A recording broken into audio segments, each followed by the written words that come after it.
Apa yang terjadi setelah Yesus tergantung di kayu salib dan mati? Banyak orang berpikir kisahnya berhenti di salib. Tapi Alkitab menyimpan rahasia besar saat tubuhnya dimakamkan di bumi. Rohnya turun ke tempat terdalam Sheol, dunia orang mati. Sheol, Hades, neraka. Tempat di mana jiwa-jiwa terbelenggu dalam penantian. Di sanalah Yesus anak Allah yang hidup turun bukan sebagai tawanan, tapi sebagai penakluk. Inilah kisah Yesus yang mengguncang alam roh.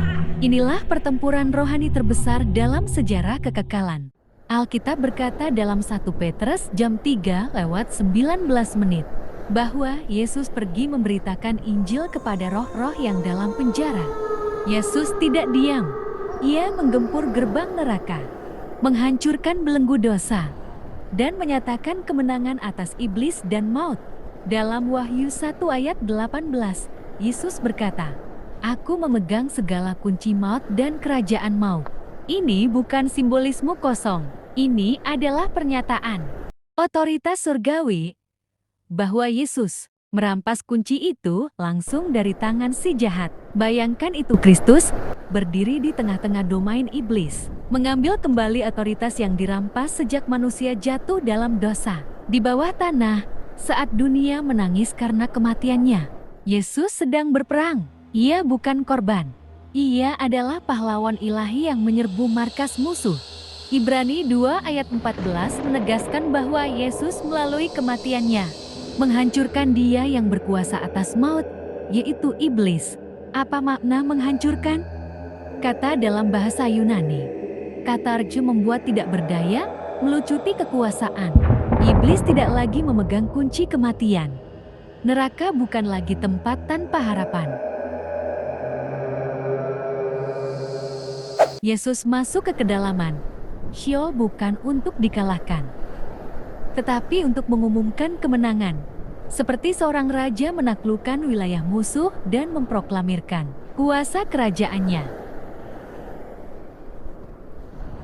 Yesus menyatakan, "Sudah selesai." Bukan hanya di atas kayu salib, tetapi juga di wilayah kematian dan kegelapan. Dalam Efesus 4 ayat 9-10, Rasul Paulus menulis bahwa Yesus telah turun ke bagian-bagian bumi yang paling bawah. Dan dari sana, ia naik membawa tawanan-tawanannya. Siapa mereka? Para orang benar di perjanjian lama Abraham, Daud, para nabi yang menanti penggenapan janji Mesias. Yesus tidak meninggalkan mereka. Ia membebaskan mereka dari penantian panjang dan membawa mereka ke hadirat Allah. Kematian bukan akhir. Di dalam Kristus, kematian telah menjadi jalan menuju kemuliaan.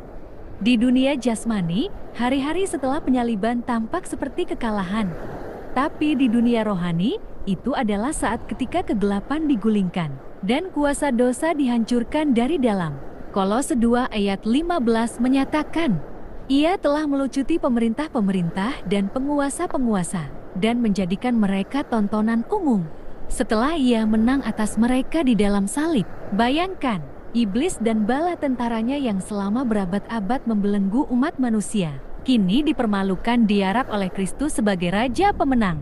Kemenangan ini bukan hanya simbolik. Yesus secara nyata mengambil kembali otoritas atas kehidupan dan kematian dan memberikan kepada umatnya kuasa untuk hidup dalam kemenangan yang sama.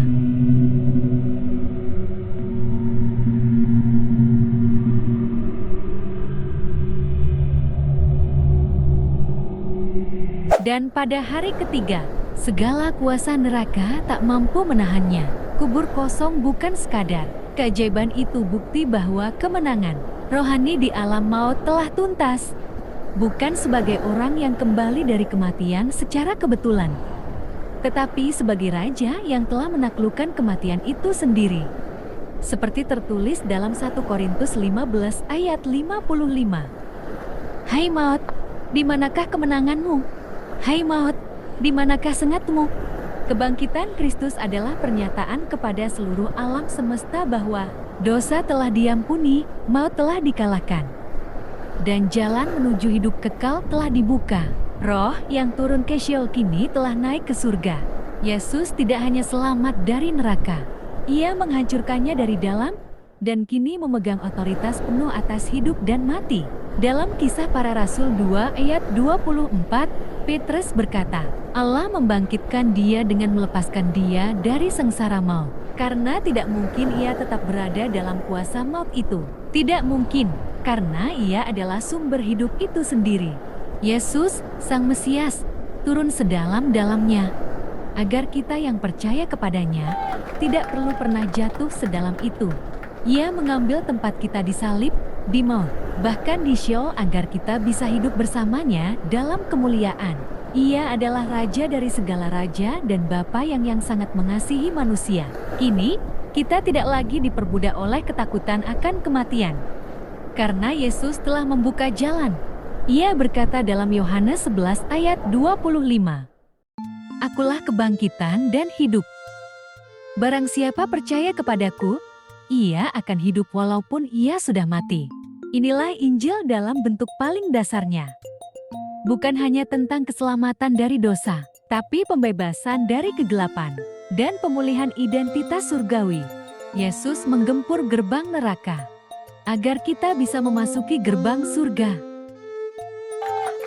Silakan bagikan kabar sukacita ini jika kamu suka.